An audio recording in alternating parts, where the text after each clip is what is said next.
말씀은 신약성경 데살로니가전서 2장 1절에서 9절까지의 말씀입니다.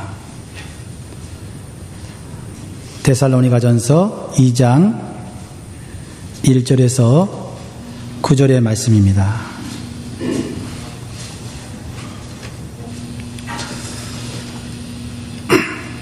자, 1절 제가 읽고 교독하도록 하겠습니다. 형제들아, 우리가 너희 가운데 들어감이 헛되지 않은 줄을 너희가 친히 아나니, 너희 아는 바와 같이 우리가 먼저 빌립보에서 고난과 능력을 당하였으나 우리 하나님을 힘입어 많은 싸움 중에 하나님의 복음을 너희에게 말하였노라. 우리의 권면은 간사에서나 부정에서 난 것도 아니요 계계에 있는 것도 아니라 오직 하나님의 올게 하심을 입어 복음 전할 부탁을 받았으니 우리가 이와 같이 말함은 사람을 기쁘게 하려 함이요 오직 우리 마음을 감찰하시는 하나님을 기쁘시게 하려 함이라. 너희도 알거니와 우리가 아무 때에도 아첨의 말이나 탐심의 탈을 쓰지 아니한 것을 하나님이 증거하시느니라.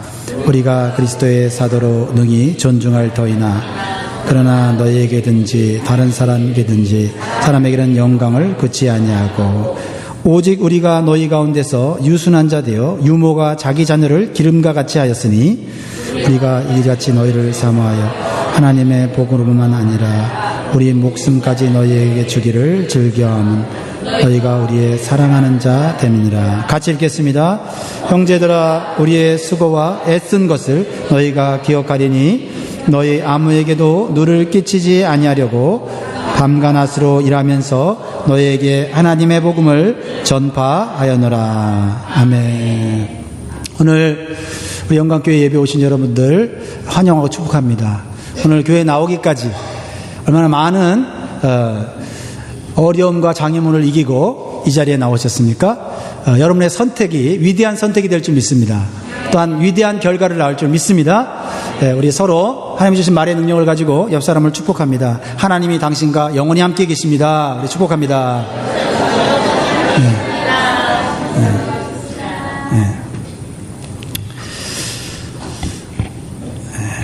웃으시니까 참 좋습니다. 더운 날씨지만 웃으세요.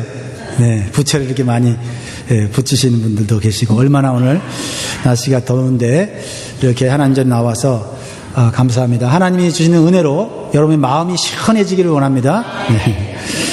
우리가 아이들에게 하는 까다롭고 위험한 질문이 있습니다. 어떤 질문일까요? 네, 다 아시죠? 아빠가 좋아, 엄마가 좋아. 질문하는 사람은 즐거울지 모르지만 질문을 당하는 아이는 매우 고통스럽고 어려울 수 있습니다. 아이가 아주 어렸을 때는요, 이 질문에 대해서 지금 당장 좋은 것을 주는 사람을 선택해요. 저도 제 아이를 키우면서 아이에게 아이가 좋아하는 선물을 주면서 아빠가 좋아, 엄마가 좋아 그러면 바로 아빠 이렇게 나오죠. 근데 엄마가 또 그 아이를 데리고 가갖고 엄마가 맛있는 것을 주면서 엄마가 좋아, 아빠가 좋아 그러면 엄마 이렇게 된다고요. 근데 아이가 조금 머리가 커지면 엄마가 좋아, 아빠가 좋아 그러면은 눈치를 살피기 시작하죠. 그 어려운 질문에 대한 정답을 알게 돼요. 엄마가 좋아, 아빠가 좋아 그러면 뭐라고 대답을 하죠? 정답을 알고 있어요. 아빠, 엄마 둘 다 좋아요. 이렇게 됩니다. 그렇습니다. 어린아이가 성인이 되면 이 질문은 매우 유치한 질문이 되는 거예요. 아빠, 엄마 둘 중 누군가를 선택하는 것이 얼마나 어리석은지를 아는 거예요. 아빠, 엄마 둘 중에 누가 나를 잘해주는가에 따라서 부모를 평가하지 않습니다. 그렇죠? 이것은 내가 중심이 돼서 나를 사랑하는 부모의 고귀한 사랑을 평가한다는 자체가 유치한 것이기 때문이에요. 그래서 성인이 되면 질문이 이렇게 바뀌어요. 나를 지금까지 사랑해 주신 부모님을 나는 기쁘게 해드리고 있는가 아닌가로 바뀐다는 거예요. 그게 성인이죠. 성숙한 사람입니다. 나 중심에서 부모님 중심으로 생각하는 것이 성숙한 성인의 태도라는 것입니다. 신앙생활도 마찬가지입니다. 하나님이 나한테 얼마나 잘해 주시느냐에 따라서 좋은 하나님, 나쁜 하나님을 말을 합니다. 내 일이 잘 될 때는 좋은 하나님. 내 일이 꼬일 대로 꼬이면 하나님 나한테 왜 이러시지? 하나님 나쁜 하나님. 이렇게 우리는 하나님을 내 중심으로 평가를 합니다. 어린아이죠, 영적으로요. 그러나 지금까지 하나님의 은혜를 크게 받았다고 생각하는 성도는 좋은 하나님, 나쁜 하나님을 갈라놓고 평가하지 않습니다. 나에게 지금까지 구원의 은혜를 주시고 보호하시고 인도해 주신 하나님을 기쁘게 해드리고 있는가? 그것이 내 관심사가 되어진다는 것입니다.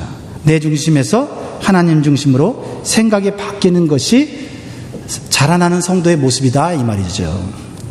그래서 성도다운 성도는 나를 기쁘게 하는 자가 아니고 하나님을 기쁘시게 하는 자입니다. 하나님을 기쁘시게 하는 삶을 사는 자라는 것입니다. 하나님을 기쁘시게 하는 삶을 살 때 어떤 일이 생깁니까? 좋은 일이 생기겠지요. 예. 아내 말을 들으면 자다가도 떡이 생긴다 그러죠. 네. 어떻게 통역할지는 모르겠는데 네. 하나님을 기쁘게 하면 자다가도 떡이 생겨요. 좋은 것이 생겨요. 네. 하룻밤 자고 나면 인생이 달라져 있고요, 운명이 달라져 있는 거예요. 네. 그렇죠? 지난주 말씀 기억하세요? 네. 목장에서 나누셨어요? 네. 다 기억이 안 나시죠? 네. 잠언 16장 7절에 보면요, 사람의 행위가 여호와를 기쁘시게 하면 그 사람의 원수라도 그로 더불어 화목하게 하시느니라. 하나님을 기쁘시게 하면 원수조차도 나와 화목할 수 있다라고 말씀하고 있어요. 그러니까 원수라고 하는 것은 원수 같은 관계가 해결된다는 거고, 원수같이 힘든 문제가 해결된다는 것이고, 원수 같은 질병이 해결된다는 것이고, 원수 같은 지긋지긋한 환경이 평화로운 삶으로 변화된다는 거예요. 어떻게 하면요? 내 삶의 문제에 집중하지 말고, 원수에 집중하지 말고, 원수 같은 문제에 집중하지 말고 누구한테 집중하고요? 어떻게 해요? 하나님을 기쁘시게 하는데 집중하다 보면 원수 같은 문제들이 어느새 해결되어 있다라는 것이죠. 그것은 하나님의 약속입니다. 믿거나 안 믿거나 누구에 달려 있어요? 우리에게 달려 있는 것이죠.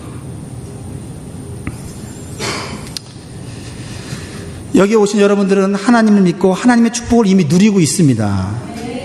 그래서 양심이 살아있다면, 마음 한구석에는 내가 하나님의 복을 받고 지금 살아왔지만 그래도 하나님을 기쁘시게 해야 되겠다고 하는 요만한 생각이 있어야 돼요. 뭐가 있다면? 양심이 있다면 은혜를 받았다면. 그죠? 하나님이 가장 기뻐하시는 것은요, 어려운 것이 아니에요. 하나님 자신을 우리가 잘 알기를 원하십니다. 다른 거 많이 알기를 원치 않으세요. 하나님 자신을 잘 알기를 원하세요. 왜냐하면 하나님을 알면 알수록 우리는 하나님의 놀라운 계획과 하나님의 놀라운 축복을 발견하기 때문에 그렇습니다. 그 중에서도 하나님이 가장 알기를 원하시는 것은 바로 하나님의 러브 스토리예요. 하나님의 러브 스토리.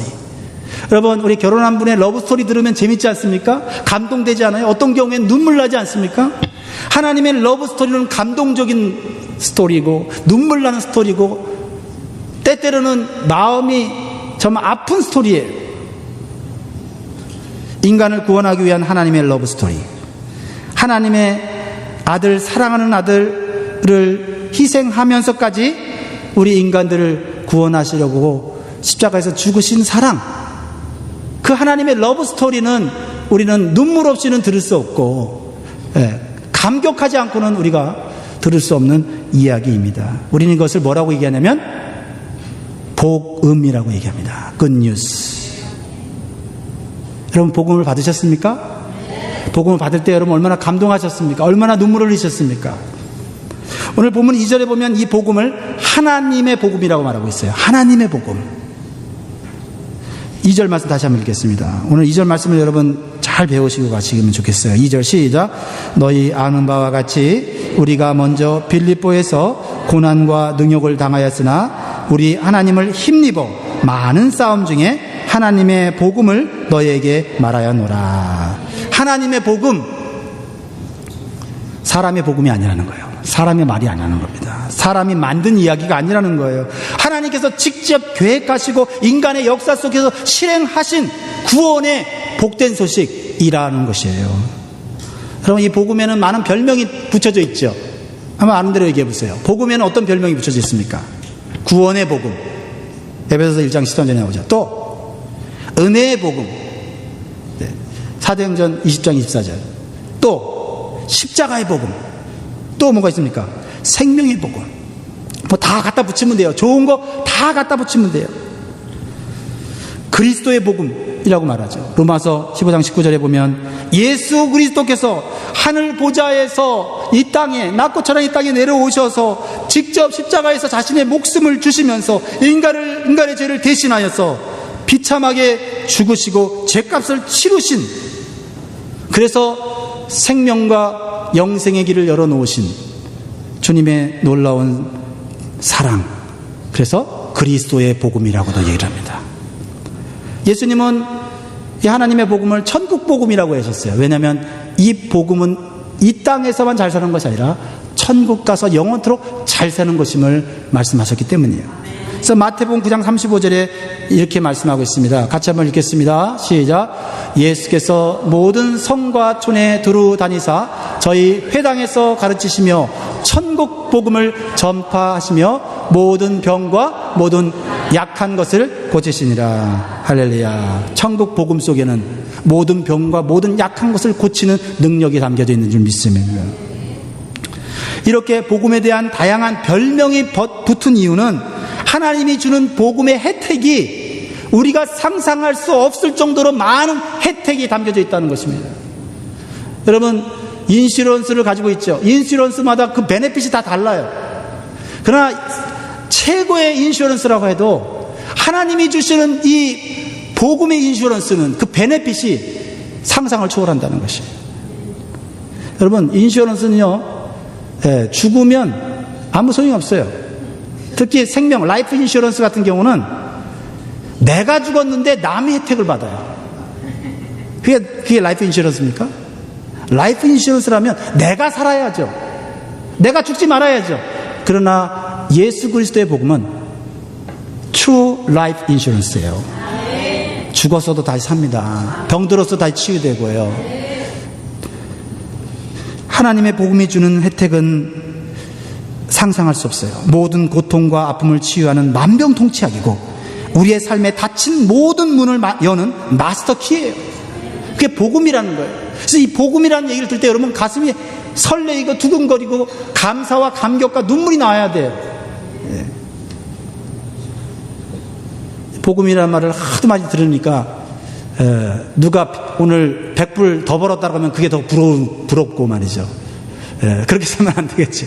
복음이라는 말을 들었을 때, 야, 이 복음이 아니었더라면 나는 영원히 뜨거운 지옥에 들어가 죽을 수밖에 없는 인생인데, 죄로 말미암아 멸망당할 수 있는 존재인데, 이 복음을 인하여 내가 예수 안에서 생명을 얻었고 또 천국 소망 가운데 삶으로 이 땅 가운데 어떠한 어려움과 환난이 와도 비참하게 비굴하게 살지 않고 당당하게 자신감 있게 얼굴을 밝게 하고 어깨를 펴고 살 수 있는 줄 믿으시기 바랍니다. 우리를 사랑하시는 하나님께서 우리가 이 놀라운 하나님의 복음을 믿고 구원을 받고 영생을 얻고 천국에서 영원토록 살기를 원하시기 때문에 하나님의 복음을 우리에게 주신 것이에요. 디모데전서 2장 4절에 하나님의 마음을 알 수 있습니다. 시작. 하나님은 모든 사람이 구원을 받으며 진리를 아는데 이르시기를 원하느니라. 모든 사람이 구원을 받으며 진리, 즉 하나님의 복음을 다 알기를 원한다라고 말하고 있습니다. 그래서 하나님은요, 무엇을 가장 기뻐하시느냐? 우리가 복음을 받아들일 때 기뻐하시고요, 더 기뻐하시는 것은 이 복음의 능력이 나만 구원하는 것이 아니라 모든 인류를 구원하고도 남을 만큼 능력이 있고 그런 혜택을 줄 수 있기 때문에 하나님은 이 복음을 다른 사람들에게 전하기를 기뻐하신다라는 거예요. 하나님은 몇 사람에게 해당되는 그런 인슈런스 플랜을 만들기를 원치 않으세요. 모든 인류를 향한 하나님의 생명의 인슈런스를 다 주기를 원하시는 거예요. 그런데요, 이 놀라운 사실을 깨닫고 하나님이 기뻐하시는 일에 가장 아름답게 헌신한 사람이 있습니다. 그 사람이 바로 사도 바울이에요. 사도 바울. 사도 바울은 이 복음을 받아들이고 복음을 깨달은 이후에 이 복음을 전하는 일이라면 목숨을 걸고 생명을 걸고 모든 것을 바쳐서 이 복음을 전했습니다. 여러분, 하나님이 가장 기뻐하시는 것이 무엇인지를 오늘 이 아침에 생각하면 좋겠어요. 하나님이 가장 기뻐하는 것은 자신의 아들을 희생시키면서까지 우리를 사랑한 러브 스토리가 많은 사람들에게 전파되기를 원해요. 그런 하나님의 마음을 알고 예수 믿으시면 좋겠어요. 그런 하나님의 마음을 알고 교회 다니시면 좋겠어요. 근데요, 하나님의 복음을 전하는 것은 항상 쉬운 일이 아니에요. 이 하나님의 복음을 쉽게 받아들이는 사람도 있지만요, 복음을 무시하고 멸시하고 욕하는 사람들이 더 많이 있기 때문이에요. 여기도 복음을 받아들일 때 순수하게 쉽게 받아들이는 사람도 있지만요, 정말 하나님 욕하고 교회 욕하고 막 핍박하고 그러다가 예수 믿는 사람도 있을지 모르겠어요. 그러나 그 복음을 받고 우리가 어떻게 됐습니까? 이 복음을 받지 못했더라면 우리의 인생이 얼마나 불행한 인생이 되겠습니까? 그렇습니다. 복음을 전하는 것 쉽지 않지만 복음을 받아들이면 그 사람의 인생은 하나님 안에서 완전히 새롭게 변화되고 형통한 삶을 살게 되는 것이에요. 그러나 복음을 전할 때 핍박을 받기도 하고 환난과 고통을 당하기도 하는 것입니다. 그럴 때 우리가 생각해야 될 것이 있어요. 하나님의 교회를 위해서 우리가 봉사와 헌신할 때, 또 다른 영혼들을 구원하기 위해서 섬기며 사랑할 때 오는 많은 어려움들이 있습니다. 고통이 있어요. 오해도 있고요. 때때로는 생각지 못한 그런 핍박도 당하게 됩니다. 그럴 때 우리는 무엇을 생각해야 되느냐? 그것은 분명한 삶의 기준입니다. 분명한 삶의 기준이에요. 뭐냐면 이것입니다. 따라합니다. 누구를 기쁘게 할 것인가? 누구를 기쁘게 할 것인가? 어렸을 때는요, 아빠가 잘해주면 아빠가 좋다 그러고, 엄마가 잘해주면 엄마가 좋다 그러고, 엄마 아빠가 잘 안 해주는데 이모가 잘해주면은 뭐라 그래요? 엄마 아빠는 필요 없어, 나 이모 집 가서 살 거야, 이모가 제일 좋아야, 이렇게 얘기를 합니다. 좋고 나쁨이 내 중심이죠. 내가 기쁘면 되는 거예요. 나를 기쁘게 하는 사람이 누구든지 나는 따라가겠다는 거예요. 어때요? 네. 그러나 부모의 은혜를 깊이 깨달을 수 있는 나이가 되면, 우리 부모가 다른 사람보다 돈을 덜 벌어도, 우리 부모가 나한테 많은 공부를 시키지 않았어도 부모가 나를 사랑한 것을 깨달으면 나의 기쁨이 기준이 될 수 없다는 것을 깨닫게 되죠. 그래서 부모가 기뻐하지 않으면 내 마음이 기쁘지가 않고, 부모가 기뻐하시면 나도 기쁜 것이 바로 어른이 되었다라고 하는 것입니다. 마찬가지로 우리가 교회 다니면서도 내가 좋으냐 내가 싫으냐 내가 기준이 되면 기쁨보다는 고통이 더 많이 찾아올 수밖에 없는 구조로 들어가는 거예요. 그리고 신앙생활이 성장하지 못하고 어린아이 수준에서 벗어나지 못하는 것입니다.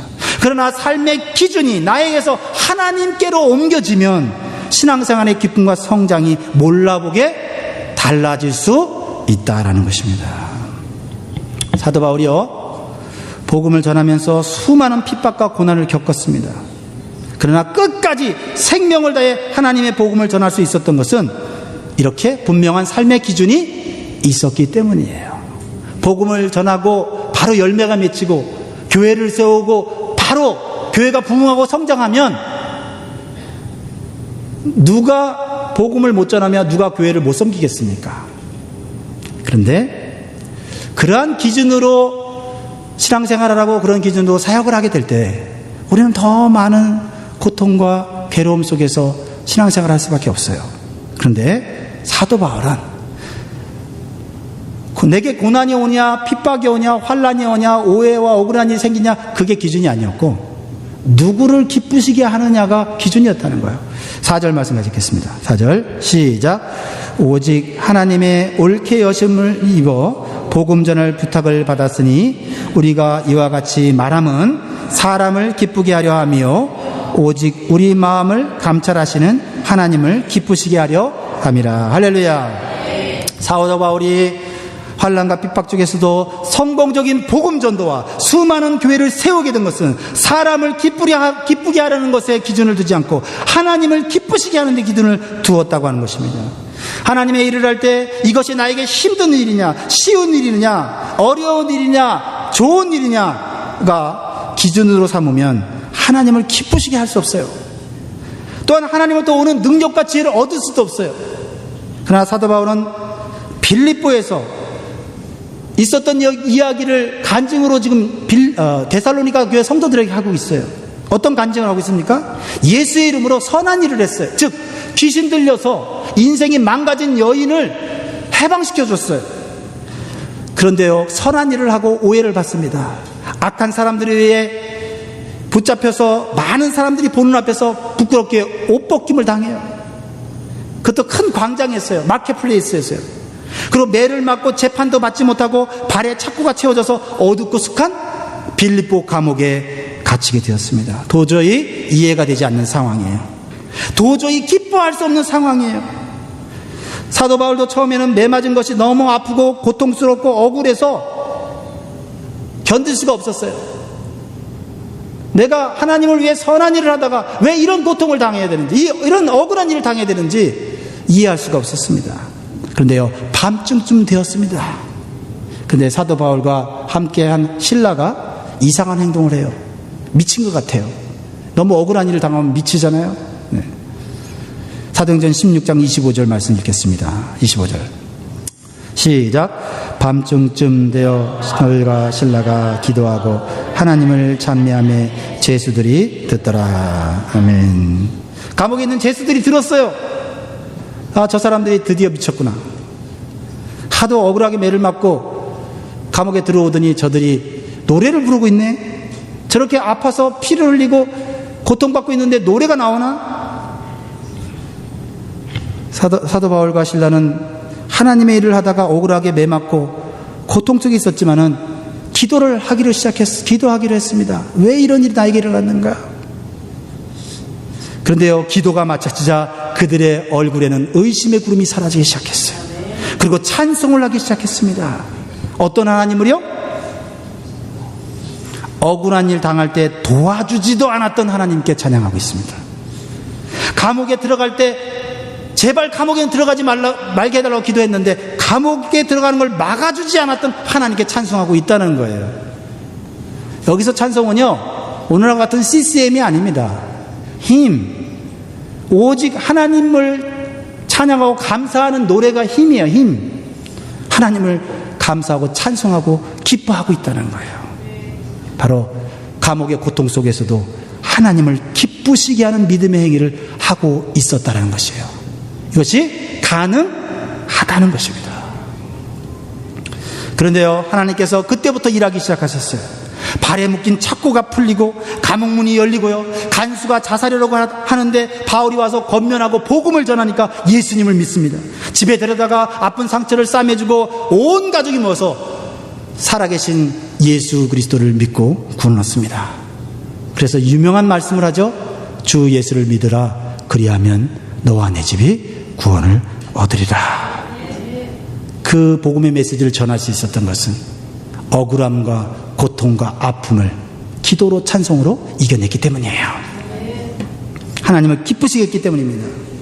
이러한 놀라운 은혜를 핍박받고 고난받는 데살로니가 교회 성도들에게 지금 간증하고 있는 거예요. 왜요? 지금 데살로니가 교회 성도들은 핍박받고 있고요, 고난받고 있고요, 생활 속에서 하나님을 믿지 않는 사람들에게 지금 고통을 당하고 있어요. 억울한 일 당하고 있어요.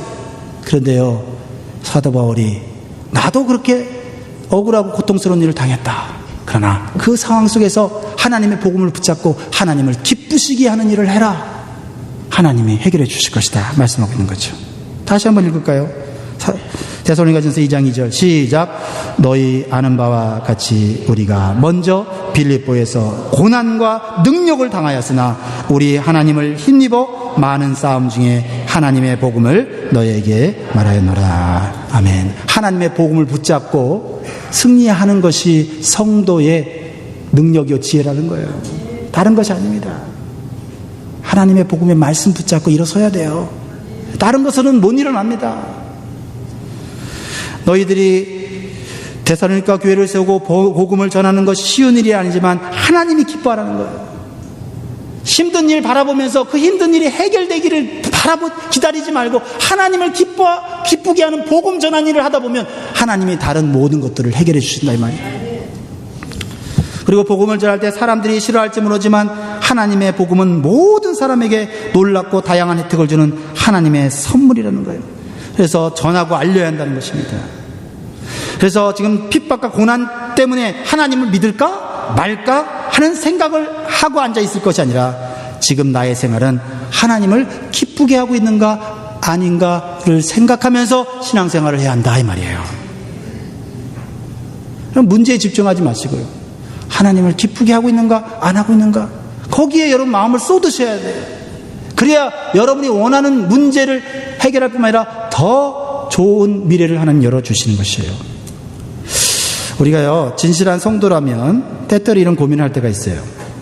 저도 이런 고민을 할 때가 있는데요, 내가 기뻐하는 것이 하나님이 싫어하는 것이 될 수도 있겠다 이런 생각을 해봅니다. 그런 생각 해본 적 있으세요? 네. 반대로 하나님이 기뻐하시는 일인데 내가 하기 싫은 일일 수도 있다라는 생각도 해봅니다. 내가 기쁜 것이 하나님이 기쁜 것이라면 고민할 필요가 없잖아요. 내가 좋아서 했는데 하나님이 좋아하셔. 또 하나님이 좋아하는 일을 내가 하기를 좋아해요. 고민이 될 게 없어요. 그러나 우리의 삶은 그렇지 않다는 것입니다.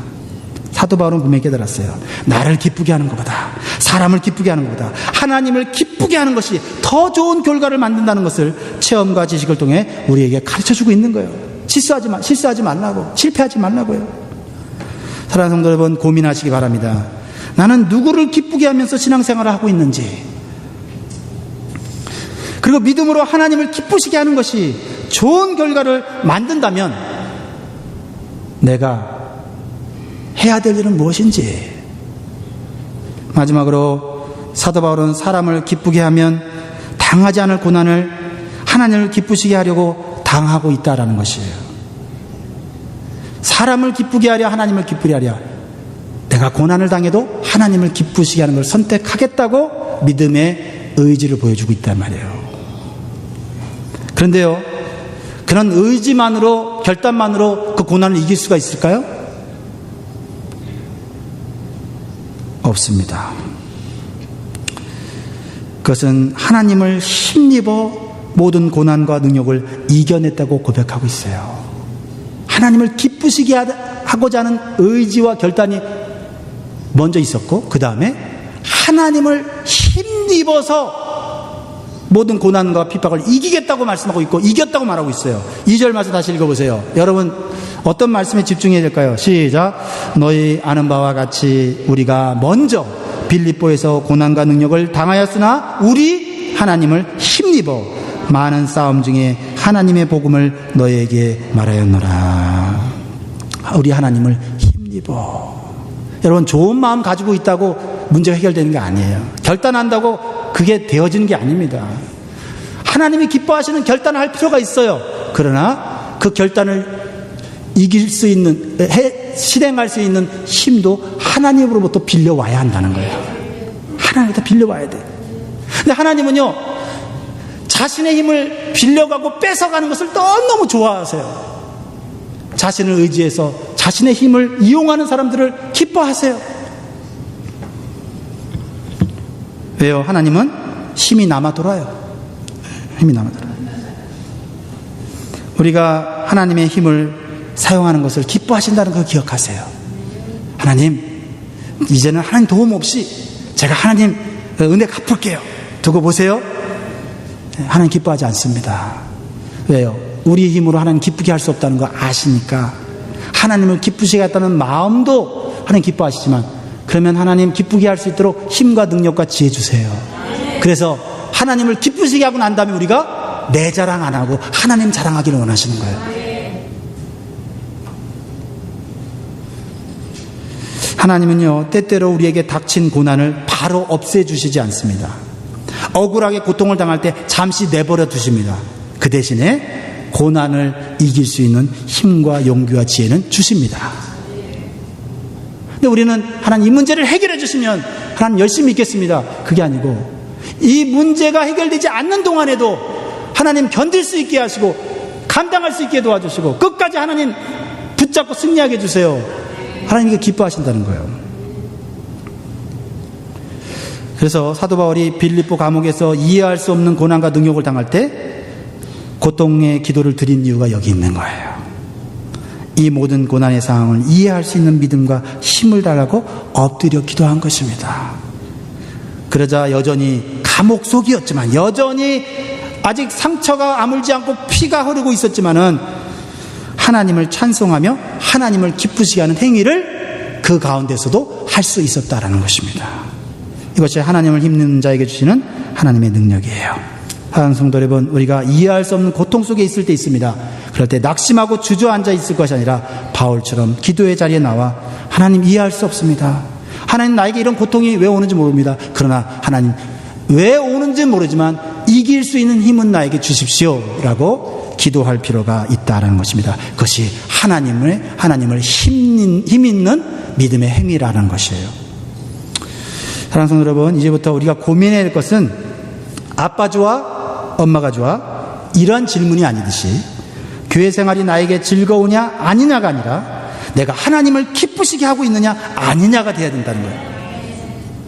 그리고 어떤 상황인지 하나님을 힘입어 승리할 수 있다는 믿음을 가지고 하나님을 기쁘시게 하시는 저와 여러분 되기를 주의 이름으로 축원합니다. 이 시간 같이 한번 찬양을 할까요? 이 시간 하나님, 나 하나님의 힘이 필요해요. 하나님의 위로가 필요해요. 하나님 능력이 필요해요. 하나님 나에게 힘 주세요. 나의 힘이 되신 여호와여. 하나님 앞에 찬양하면서 이 시간 여러분의 모든 아픔과 고통과 또 괴로움을 하나님 앞에 올리시고 또 하나님을 기쁘시게 하는 적극적인 삶을 살기를 원합니다. 이렇게 고백하면 좋겠습니다.